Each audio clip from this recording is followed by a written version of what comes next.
नमस्कार दोस्तों, स्वागत है आपका आपके अपने चैनल हंग्री स्पिरिट्स में। हंग्री स्पिरिट्स देख रहे सारे दर्शकों का मैं अंजू शर्मा दिल से स्वागत करती हूं। तो आज का एपिसोड काफी दिलचस्प था और काफी कुछ था इस एपिसोड में जो बहुत सारे सवाल खड़े करके गया और उन सवालों पे हमने बातचीत भी की। अब बारी है आपके रिव्यूज की। आपके रिव्यू सुनाती हूँ। तो सुनाने से पहले वही निवेदन, जिन्होंने अभी तक चैनल को सब्सक्राइब नहीं किया है कर लीजिए। साथ में दोस्तों बेल आइकन दबाइएगा ताकि आपको हमारे वीडियोस के नोटिफिकेशन मिलते रहे। सुनते हैं आपके रिव्यूज। हेलो अंजू जी, आपको और मेरी सारी फ्रेंड्स को मेरा प्यार भरा नमस्ते। अंजू जी, आज का शो देखा। आज के शो ने इरा सच में हिला दिया। आज यानी क्या बोलूँ, पहले कहानी जैसे आई तो मुझे थोड़ा डाउट लगा श्रुति पे, इसलिए नहीं कि अभी उसके पेरेंट्स के हादसे में मौत होगी, इसलिए नहीं। पर मैं सोच ही रही थी कि ये यहाँ क्यों आई भी, इसको अभी यहाँ पे क्या काम है। और फिर उसने चाय की डिमांड की कि चाय पीना था, मसाला चाय पीना था। फिर अनुपमा ने पूछा कि शादी की डेट फिक्स होगी क्या। उसकी हालत देख के अनुपमा ने उसको पूछा, पर उसने कहा नहीं, पोस्टपोन हुई या कैंसिल हो गई। पोस्टपोन या कैंसिल ऐसा बोलती वो, तभी अजीब सा लगा कि ये क्या बोल रही है।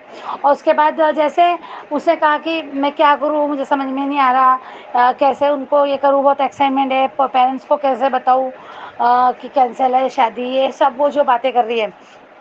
तो यहाँ मुझे कहना है कि यहाँ पे वो कंफ्यूज क्यों है भाई।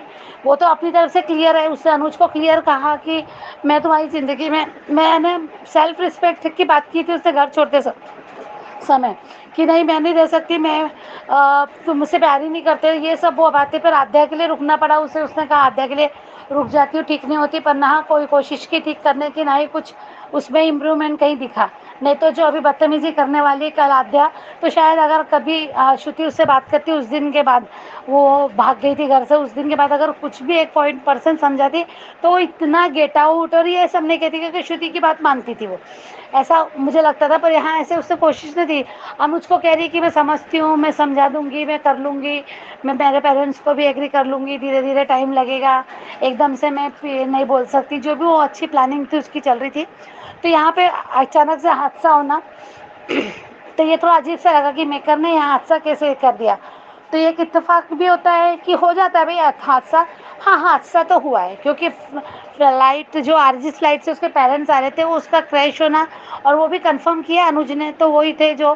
तो यहाँ पे एक हो सकता है कि ये श्रुति पहले से ही अनुज की लाइफ में किसी साजिश के तहत आई हो। जैसे सब लोग कहते हैं माया की बहन है, तो हो सकता है वो किसी तरह से आई होगी यहाँ पे। और अभी अनुज को ये दूर करना चाहती होगी, अनुपमा को वो 4 साल से अपने इसमें रखा, कभी आध्या को नफरत कम नहीं की, अनुज को कभी सोचने नहीं दिया, इतना प्यार दिया, नहीं इतना साथ, ये सब जो दिखा रहे थे। फिर अचानक अनुपमा आ गई, जो उसने कभी किसी ने सोचा भी नहीं था, तो किसी को पता ही नहीं था कहना अनुपमा कहाँ है, और अचानक से वो आ गई। तो ये सब बातें, फिर अभी उसको अभी अच्छा भी बनना है। तो यहाँ पे जैसे हो सकता है, तो वो हादसा तो हुआ है, पर ये पेरेंट्स शायद उसके असली पेरेंट्स नहीं होंगे, पहले ही जा चुके होंगे। अब ये जो आ रही है उनका क्रैश होना, तो यहाँ पे भी अब ये जो हादसा हुआ तो अनुज को पे पता चला होगा। तो आजकल न्यूज़ है और ये सब इंफॉर्मेशन रहती है सबको, तो वो भी स्मार्ट है, तो उसको शायद पता चल गया होगा कि फ्लाइट क्रैश हो गई है जो जिससे आ रहे थे। तो यहाँ वो इसलिए वो भागी, यहाँ पे आगे हालात ऐसे बना दिए अनुपमा के सामने। और अब इसका ये हादसे का कैसे वो करा जाए, क्योंकि अनुज एक सहारा दे सकता है, पर शादी नहीं करेगा, ये तो अच्छे से जानती है। पर वो बोलेगी कि मुझे परमानेंट सहारा चाहिए, मैं तुम कभी बदल जाए ना, ये सब कर सकती है ऐसा। मुझे लग रहा, मुझे भी आया डाउट हो, क्योंकि पहले नहीं लगा था। पहले जब तक वो रो रही थी, पहले गिरना, उसका रोना, फिर जैसे वो मैं अकेली रह गई, ये सब डायलॉग बोलना, तो वहाँ तक मुझे चलो ठीक है, होता है भाई। अच्छा, पेरेंट्स गए तो उसको लगना ऐसा। फिर जब वो कार में, फिर उसको होश आ जाता है, फिर आ जाता है, फिर वो उसकी वही बातें, फिर बेहोश हो जाती है। फिर घर पे जाने के बाद जैसे वो उसको दिखाया वहाँ पे, तो वहाँ मुझे वाकई में मुझे भी बहुत बड़ा डाउट आया कि वो ऐसा लग रहा था जैसे उसको देख के लग रहा था कि वो इन दोनों की बातें सुन रही है। ऐसा लगा मुझे कि वो सुन रही है।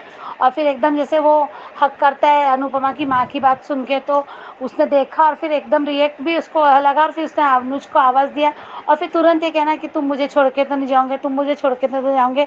एंड अभी सदमे में अपने माता पिता के लिए रोना, अनुज को छोड़ के तो नहीं जाएंगे, ये शब्द, ये थोड़ा अजीब सा लगा मुझे वो डायलॉग। वहाँ मुझे थोड़ा डाउट है कि कोई भी किसी के पेरेंट्स रहते तो वो अपने आप में रहते नहीं कि अब कौन मेरे साथ है, कौन छोड़ के, या छोड़ के जाऊंगे नहीं छोड़ के जाने, एक दिन के बाद 2 दिन बाद भी बोला जा सकता था, वहीं पे क्यों, अनुपमा के सामने क्यों। वो अच्छे तरह से जानती है और ये पूरी तरह से जानकारी पता है कि अनुपमा कैसे, अनुज कैसे, पहले ही। और ये बताया होगा मालती ने या फिर बरखा ने इंफॉर्मेशन, तो माया ने भी बहुत निकाल के आई थी, पूरी बातें उसको मालूम थी। वो अभी भी वो एक बात तो थी शोभे की, वो समझ में नहीं आया था कि जब वो संक्रांति के समय यानी वो जब छोटी अनु आ जाती है वो फार्म हाउस से, माया से मिलके भी माया माया करती है, तो ड्रेस आता है, फिर उसके साथ वो हम देखते हैं कि वो कोई कैमरे से उसको सब दिख रहा था, वो अपने घर बैठे, वो जहाँ रहती है वहाँ बैठे बैठे इन लोगों को देख लेती कि यहाँ पे क्या हो रहा है, कौन क्या बातें कर रहा है, कैसी बातें कर रहा है, ताकि वो पूरा उनको उसको पता चल जाता है कि इसका अंकुश का एक्स्ट्रल मैरिज अफेयर शुरू है, किसी कोई बच्चा भी है।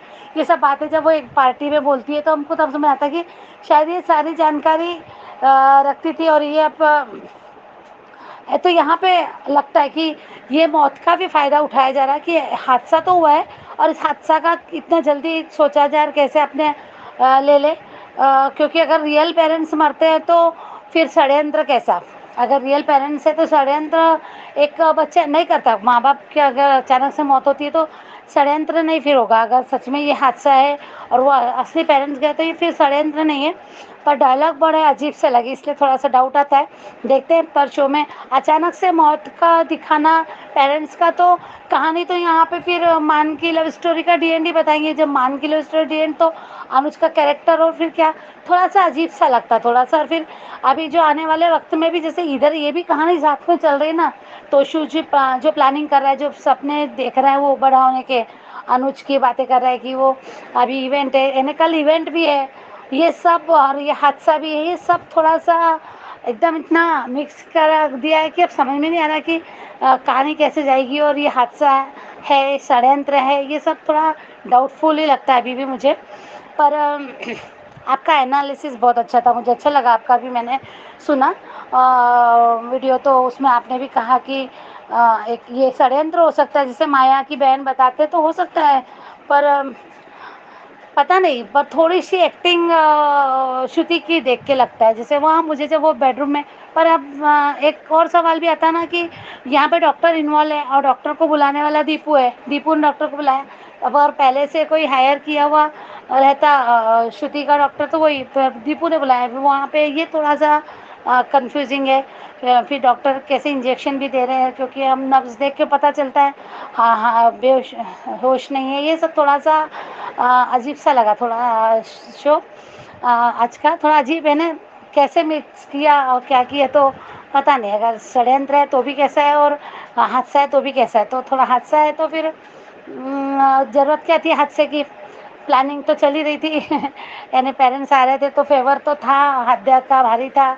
अनुज भी कंफ्यूज था और इमोशनली ब्लैकमेल करती तो शायद तैयार भी हो जाता, क्योंकि अनुपमा को इमोशनली ब्लैकमेल करना इतना आसान मुश्किल नहीं था, क्योंकि अनुपमा ने तो सोच ही लिया था ना कि खुशी अनुज की आद्या के साथ है, श्रुति के साथ है, तो वो तो पहले ही इन सब में बाहर थी। तो यहाँ थोड़ा अजीब सा लगा कि अनुपमा को क्यों घेरे में लिया गया। तो थोड़ा देखते हैं अभी आगे शो में आगे क्या होता है। शाह परिवार के बारे में अभी कुछ मन नहीं है बोलने का, थोड़ा सा क्लियर तो है वहाँ पे कि हाँ डिम्पी नहीं आएगी, ये तो मालूम है। अब देखते हैं आगे क्या होता है। पर आज का शो थोड़ा सा कंफ्यूजिंग, मैं कंफ्यूज हो गई और हादसा ने कहानी को बहुत कुछ पलट दिया। Thank you so much Anju ji, thank you. Hello Anju ma'am, मैं कुसुम बात कर रही हूँ। आप सभी को मेरी तरफ से प्यार भरा नमस्ते। आज का एपिसोड देखा अच्छा लगा। आज श्रुति का स्पाइस एंड चटनी में आना और चाय पीना, ये कुछ बात मुझे समझ में नहीं आई कि इसका दिमाग किस तरफ चल रहा है। मुझे ये एक बात और अजीब सी लगी, जब हमें पता होता है कि हमारे माँ बाप आने वाले हैं, हम घर पर रहते हैं ना कि बाहर चले जाते हैं। आज अचानक से श्रुति के माता पिता की डेथ होना, जिनको हमने कभी देखा ही नहीं, और उनका ट्रैक इतनी जल्दी ख़त्म हो जाना, ये कुछ बड़े कांड की तरफ इशारा करती है। श्रुति का अपने पेरेंट्स की डेथ का सुनकर रोना, नाटक करना, बेहोश होना कि मैं अनाथ हो गई, अब मैं कहाँ जाऊंगी, ये सब अनुज को पाने के लिए हो रहा है। उसे पता है कि अनुज उससे प्यार नहीं करता, ना ही उससे शादी करना चाहता है। वो अब अनुज को बार बार ये कहती है कि मेरा कोई नहीं रहा, तुम भी छोड़कर मत चले जाना। अनु ने पहले भी गिल्ट में माया की जिम्मेदारी ले ली थी, अब ये फिर से गिल्ट में श्रुति की जिम्मेदारी ले लेगा और बाद में शायद ये शादी के लिए भी मान जाए। दूसरी तरफ जब अनुपमा कहती है कि हमें पता है कि माँ बाप खोने का दर्द क्या होता है। पहले मैंने अपने पापा को खो दिया, फिर माँ को खो दिया। बाद में अनुज का माँ का सुनकर चौंकना, ऐसा लगा कि जैसे अनुज को अंधेरे में रखा गया हो कि अनुपमा अपनी माँ और शाह हाउस वालों के साथ बहुत खुशी खुशी रह रही है। ये भी क्लियर होना चाहिए अनुज को कि 5 सालों में अक्सर हुआ क्या था। आज वनराज ने पाखी को अच्छे से जवाब दिया और काव्य और डिम्पी को भी कहा कि आप दोनों को भी जहाँ रहना है मेरे हिसाब से रहो, नहीं तो वो रहा बाहर का रास्ता। आज वनराज ने डिम्पी को कहा कि तुम भी हमारे साथ अमेरिका चलोगी। मुझे नहीं लगता कि डिम्पी जाएगी अमेरिका, वो मना कर देगी और शायद बापूजी भी ना जाएं। वो कह दें कि अगर तुम्हें डिम्पी पर भरोसा नहीं है तो मैं यहाँ रहता हूँ, तुम और अपनी माँ को लेकर चले जाओ। तोशु की भी हमने बातें सुनी कि ये लड़का कभी भी नहीं सुधर सकता। एक बात अच्छी कही इसने कि अनुज के दिल में अभी भी मम्मी के नाम से कि अनुज का दिल अभी भी मम्मी के नाम से धड़क उठता है। ये बात किंजल को भी बहुत अच्छी लगी। प्री कैप में जो आद्या ने फिर से अपनी माँ की बेइज्जती की, उसे खूब इतना कुछ सुनाया। ये देख कर लगता नहीं है कि ये सीरियल माँ पर है। हर समय बच्चे अपनी माँ की इंसल्ट करते रहते हैं और माँ कुछ नहीं कर पाती, बस रोती रहती है। किसी भी बच्चे का सुख नहीं है उसके पास, बस दुख ही देने आते हैं बच्चे। हम सब कहते हैं कि अनुज जेलसी करता है अनुपमा को दीपू के साथ देखकर, बट अनुपमा को भी हर्ट होता है जब अनु श्रुति की केयर करता है या उसे गले लगाता है। जे मैंने आज भी नोटिस किया कि कोई भी हो, जब हम किसी से बेइंतहा प्यार करते हैं, उसके लिए जीने मरने को तैयार हो जाते हैं, तो हम नहीं देख पाते उसे किसी और के साथ। और आज 5 सालों बाद अनुज ने अपनी अनुपमा को गले लगाया। ये सीन तो सुपर से भी ऊपर था। ये देखकर बहुत सुकून मिला मन को और मांस फैंस भी खुश हुए होंगे आज ये सीन देखकर। शायद बेशक वो छोटा सा ही सीन था पर खुशी दे गया हमारे दिल को। इसलिए मैं आज थोड़ा सा छोटा सा फिर गाना गाना चाहूँगी ये मोमेंट पर। प्यार हमने किया है, प्यार तुमने किया है, यार फिर इम्तिहान क्यों जमाने ने लिया है। साथ हम देंगे तेरा, तुझसे वादा है साथी, दर्द जितना मिलेगा प्यार उतना बढ़ेगा। अपनी चाहत के आगे जे जमाना झुकेगा। दिल से दिल मिल ही गए हो, दिल से दिल मिल ही गए, अपना मिलना है बाकी। थोड़ा सा प्यार हुआ है, थोड़ा है बाकी, थोड़ा सा प्यार हुआ है, थोड़ा है बाकी। गुड आफ्टरनून अंजू दीदी, महिमा, नमस्ते। आज का एपिसोड देखा, ये तो षड्यंत्र लग रहा है सच में। जो आपने कहा था कि ये षड्यंत्र है कि क्या है, तो सच में मुझे नहीं लगता कि श्रुति के रियल में मॉम एंड डैड है या नहीं है। मुझे माया का कनेक्शन भी नहीं बोली, ये अपना गेम प्लान कर रही है अनुज को अपने करीब लाने के लिए कि अनुज का मेरा पूरा हो जाए। कि उसने कहा था ना कि मैं इतना जल्दी नहीं आ सकता, इतना जल्दी किसी का हो नहीं सकता, तो बस वही उसने षड्यंत्र रचा है कि कैसे भी अनुज मेरे करीब आ जाए। तो इसी चीज़ का वो फ़ायदा उठा रही है। अब आगे का देखते हैं क्या होता है इसके लिए। पर आज जो पाखी के लिए देखा बड़ा मज़ा आया। वनराज ने जो उसे आईना दिखाया, कि तुमने बोला कि ये चीज़ करना है, मुझे डिज़ाइनिंग का काम करना है, उसके लिए मैंने दिया, इट्स ओके, सब चीज़ में इट्स ओके पर एनफ। और सब दोनों काव्य को भी और डिम्पल को भी इन्वाइट कर दिया कि तुम लोग को भी अगर मेरे हिसाब से चलना तो चलो, नहीं चलना तो जाओ यहाँ से। तो स्पेशली अब मैं तो यही चाहती हूँ कि डिम्पल शादी करके चली जाए वंश को लेकर, तो बात ही ख़त्म होगा।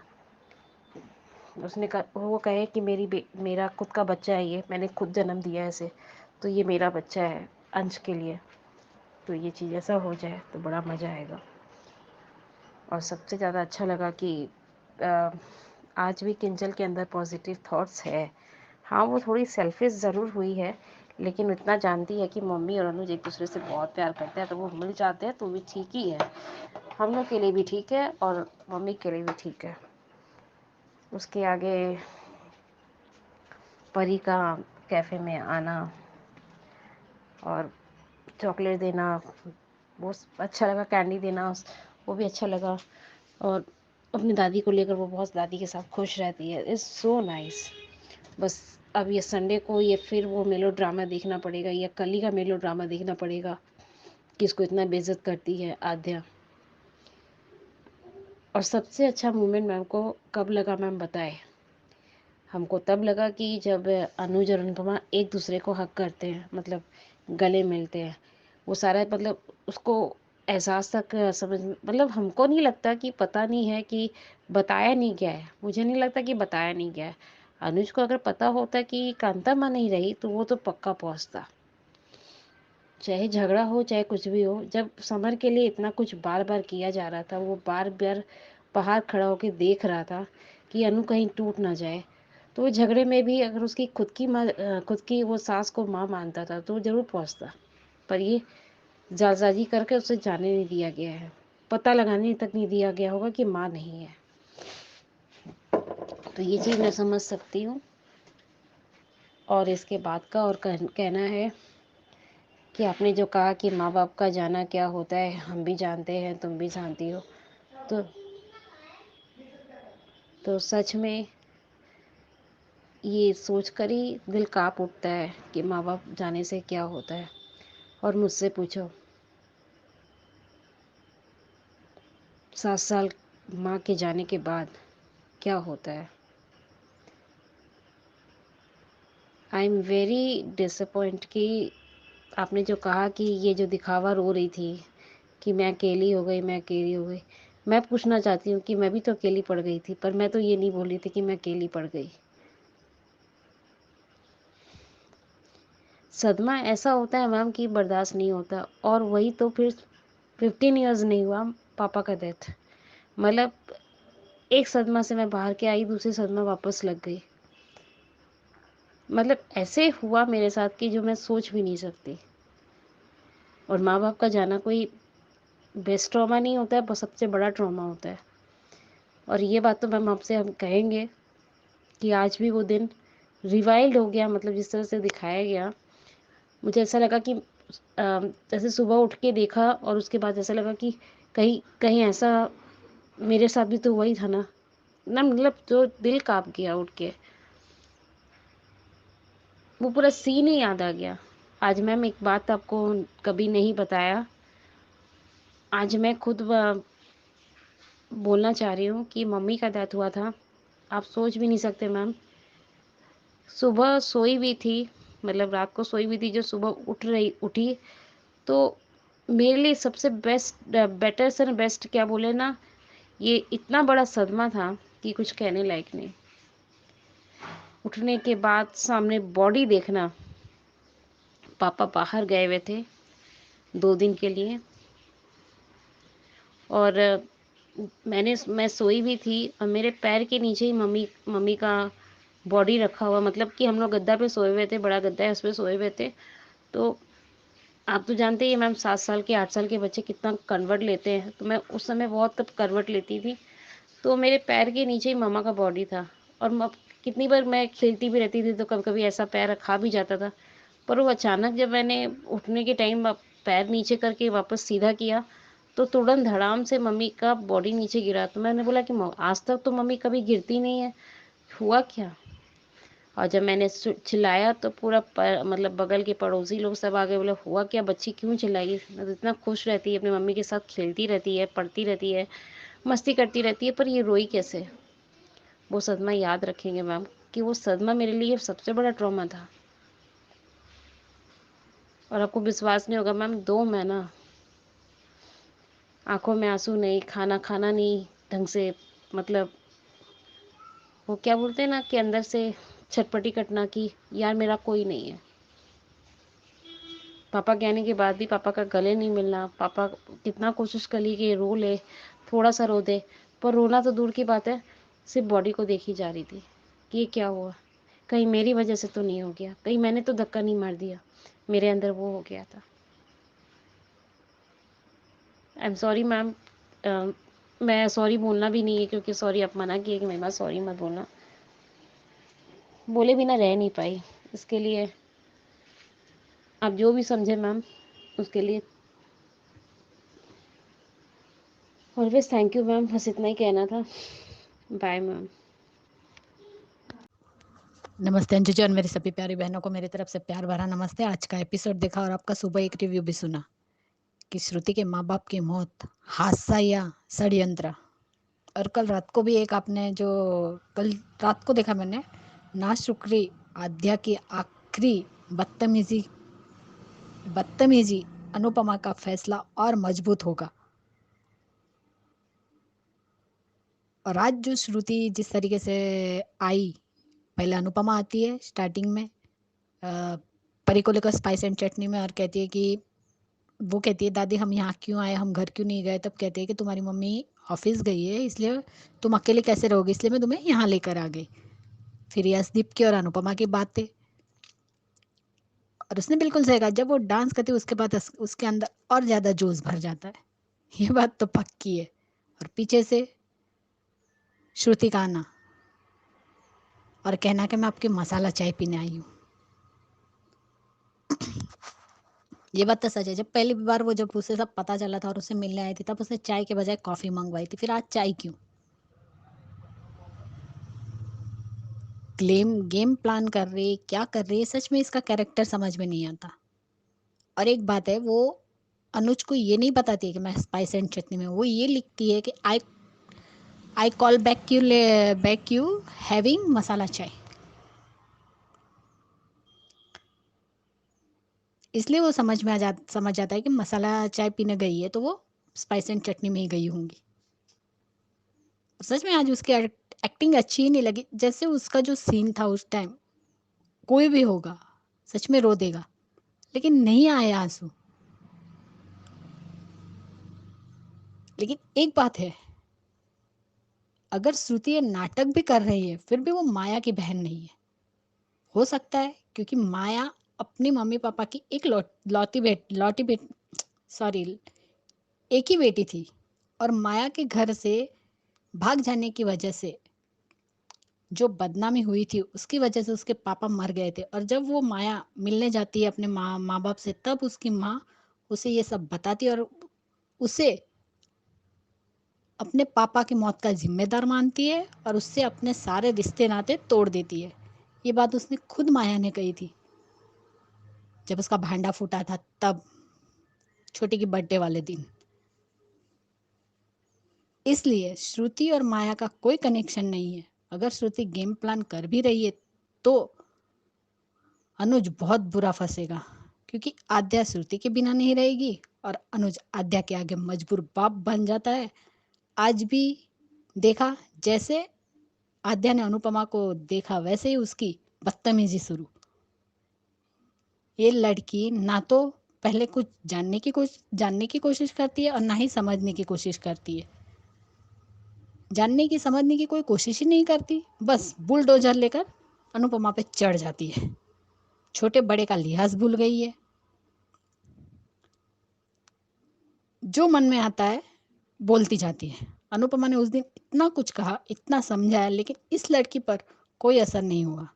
वो कहते हैं ना, नील बट्टे सन्नाटा, यही कहावत फिट बैठती है इस छोटी पर। लेकिन आज अनुपमा का और अनुज का दर्द नहीं देखा गया। अनुज ने भी एक साथ अपने मम्मी पापा को खोया था और अनुपमा पहले अपने पापा को खोया और अनुपमा पहले अपने बाबा बाद में अपनी माँ को खोया था। अनुपमा ने सही कहा कि माँ बाप के जाने के बाद आदमी के अंदर अंदर से खाली हो जाता है। जब कांतामा गई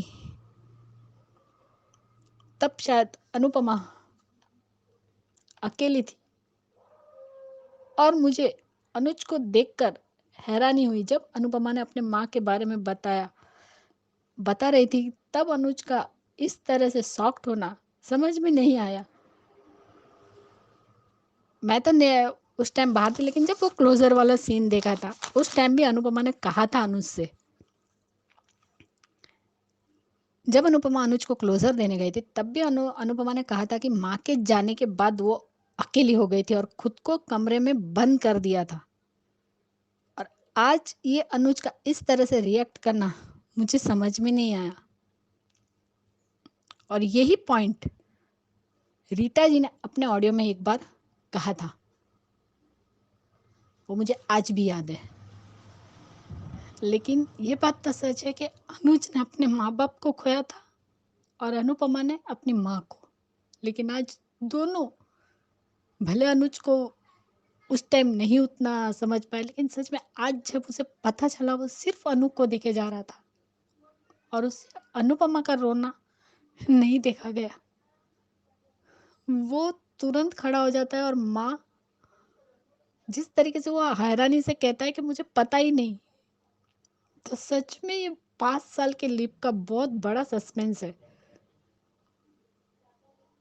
डाइवोर्स वाला कहे, क्योंकि डाइवोर्स के बाद जब देवी का भी अनुज से कहती है कि तेरा और अनु से डाइवोर्स हो गया है ना, फिर तुझे उसके बारे में क्यों जानना है कि वो कहाँ है। तो उस वक्त भी अनुज का जो रिएक्शन था वो हैरानी वाला ही था। तब तो सच में ये बात खुलना बहुत जरूरी है कि डाइवोर्स हुआ तो हुआ कैसे। क्योंकि आपने भी सही कहा कि अनुपमा के लिए मंगलसूत्र और मांग भरने का जो कुंकू रहता है उसका बहुत महत्व है।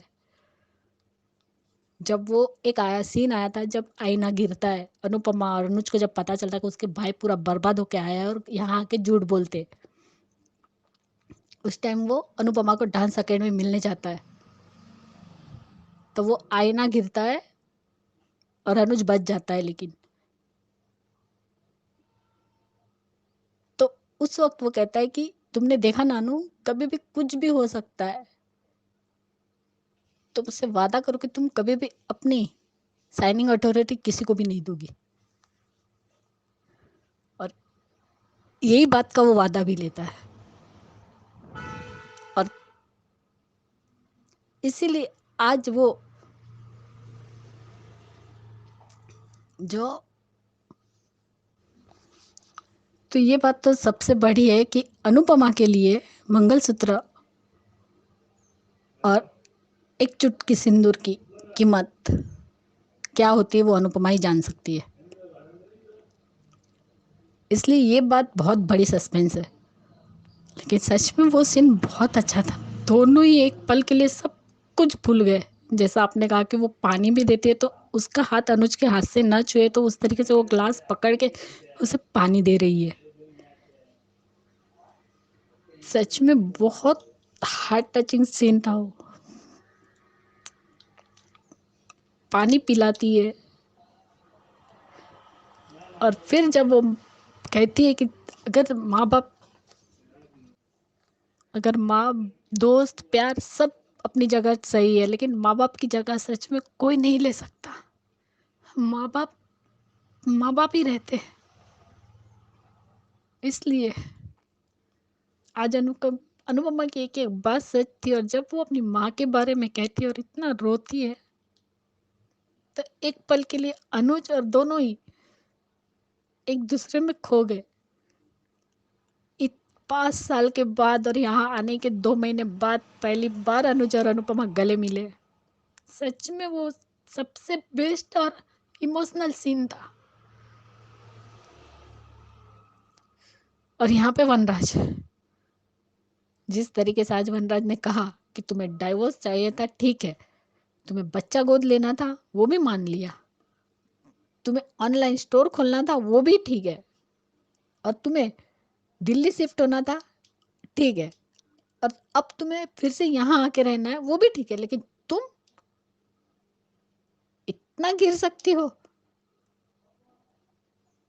उन दोनों ने तो भी मेरा लिहाज किया, लेकिन मैं जानता कि तूने उस होटल के कमरे में कितना लिहाज किया होगा।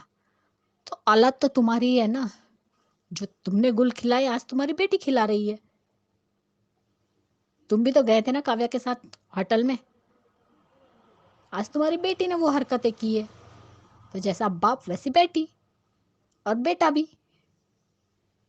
इतना कुछ हुआ लेकिन इस तोशु को शर्म नहीं है। परी जिद करेगी मुझे बाईसाइकिल बाईसाइकिल बाईसाइकिल चाहिए, तो वो कहती है अभी 2-3 महीने पहले तो लेके दी, वैसी नहीं चाहिए मुझे, दूसरी वाली चाहिए, यानी इलेक्ट्रिक वाली होंगी शायद, वो चाहिए। तो वो ना कहती है और तोशु हाँ कह देता है कि ठीक है आपको मैं बाइसिकल लेके दूंगा। तब वो कहता है अनु चाहे अनु करता है, मुझे क्या है, मुझे अपना काम करना है और इतना मेहनत करनी है कि आगे बढ़ के मैं खुद की इवेंट कंपनी खोलूंगा। अरे पहले काम तो कर लो तोशु, बाद में इवेंट कंपनी खोलना, ख्याली पुलाव पकाना बंद ही नहीं होता तुम्हारा। तो सही कहा किंजल भी, कि इसको समझना मुश्किल है, और ये तो सच है। वनराज इसीलिए आया कि तुम्हारे बच्चे इसी तरह तुम्हें जलील करते रहेंगे। और आज सच में अनुज और अनुपमा वाला सीन बहुत अच्छा लगा, और मेरी सभी प्यारी बहनों को मेरी तरफ से प्यार भरा नमस्ते। अब देखते कल और देखना बाकी है। और रानी महेंद्र जी इतने अच्छे लवली कमेंट के लिए दिल से थैंक यू, और आपको भी अंजू जी दिल से थैंक यू। और ये तो बिल्कुल सही बात है कि अनुज और अनुपमा पर कान्हा जी का बहुत बड़ा हाथ आशीर्वाद है। अगर अनुज को कुछ भी हुआ, अगर श्रुति कोई गेम प्लान भी करेगी और अनुज को कुछ भी हम करेंगी, तब यही शेरनी हमारी अनुपमा अपने अनुज को बचाएगी, क्योंकि ये दोनों राधा कृष्ण ही है। और ये फिर से मिलेंगे, मान फिर से मिलेंगे, इसलिए सबको प्यार भरा नमस्ते। अंजू जी आपको भी प्यार भरा नमस्ते। Thank you so much Anju ji, thank you. Hello, good morning Anju ji. Kumudini Tripathi, हमारी सभी प्यारी बहनों को सुबह का प्यार भरा नमस्कार, और उन सभी का बहुत बहुत धन्यवाद जिनको मेरा ऑडियो अच्छा लगता है। और रानी महेंद्र जी, आपको तहे दिल से बहुत बहुत धन्यवाद और ढेर सारा प्यार। और belated happy birthday dear Anju ji. कल हम बोलना भूल गए थे। आप स्वस्थ रहिए, मस्त रहिए और व्यस्त रहिए। और आपके लिए 2 लाइनें बोलना चाहूँगी।